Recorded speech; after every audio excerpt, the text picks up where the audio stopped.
नमस्कार मित्रों, स्वागत है आप सबका स्पिरिचुअल जर्नी विद अनिमा के एक और नए वीडियो में। और मैं हूं अनिमा। तो आशा करती हूं कि आप सब लोग स्वस्थ होंगे और सही होंगे।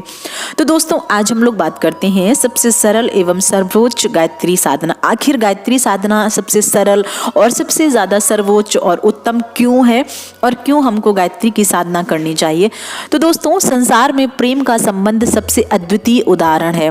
माता अपने बालक को जितना प्रेम करती है उतना कोई और संबंध नहीं कर सकता है। और ये बात अटल सत्य है। जिस तरह से यौवन के उफान काल में पति पत्नी भी अधिक प्रेम करते हैं और देखा भी जाता है, पर वास्तविक दृष्टि से माता की प्रेम से कहीं ना कहीं ये बहुत ही ज़्यादा हल्का और उथला बैठता है। क्योंकि पति और पत्नी का प्रेम जो होता है वो आदान और प्रदान और एक दूसरे के मनाह संतोष के प्रतिफल के ऊपर निर्भर करता है। उसमें कमी हो, विघ्न हो तो वो विरोध के रूप में परिवर्तित हो जाता है। परंतु मित्रों, माता का प्रेम अतीव सात्विक और उच्च कोटि का होता है। बालक से प्रतिफल मिलना तो दूर रहा, उल्टे अनेक कष्ट होते हुए भी इस पर वह वात्सल्य की परम सात्विक प्रेम की अमृत धारा ऐसे बरसाती रहती है कि मानो उसको दुख ही नहीं हो रहा है। ऐसे ही कुपुत्र होने पर भी माता की भावनाएं घटती नहीं है।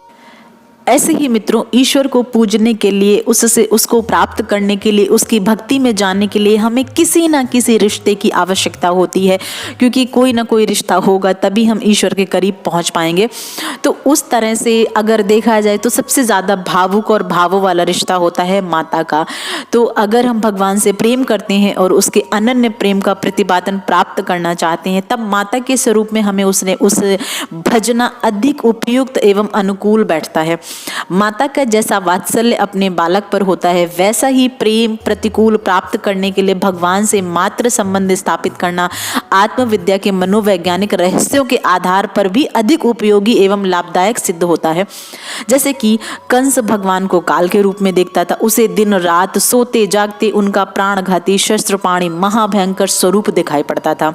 वैसे ही सूरदास जी को कृष्ण बाल गोपाल के रूप में दिखते थे। हमारे लिए माता का संबंध अधिक स्नेहमय हो सकता है। माता की गोद में बालक अपने को सबसे अधिक आनंदित, सुरक्षित, संतुष्ट अनुभव करता है। प्रभु को माता मानकर जगत जननी वेद माता गायत्री के रूप में उसकी उपासना करें तो उसकी प्रतिक्रिया भगवान की ओर से वैसी ही वात्सल्यमयी होगी जैसे कि माता को अपने बच्चे के प्रति होती है। अब यदि आदिकाल में हम लोग देखते हैं तो श्री रामकृष्ण परमहंस, योगी श्री अरविंद घोष, छत्रपति शिवाजी आदि कितने ही महापुरुष शक्ति उपासक थे। शक्ति धर्म भारत का प्रधान धर्म है।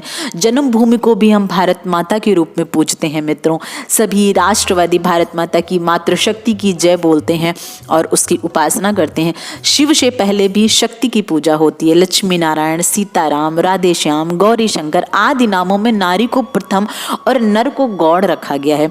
माता का पिता से और गुरु से भी पहला स्थान होता है। इस प्रकार विश्व नारी के रूप में भगवान की पूजा करना नर पूजा की अपेक्षा अधिक उत्तम और उपयोगी है। तो गायत्री उपासना की यही विशेषता है। ब्रह्म निर्विकार है, इंद्रियों से अतीत तथा बुद्धि से अगम्य, उस तक सीधा पहुंचने का कोई मार्ग नाम नहीं है।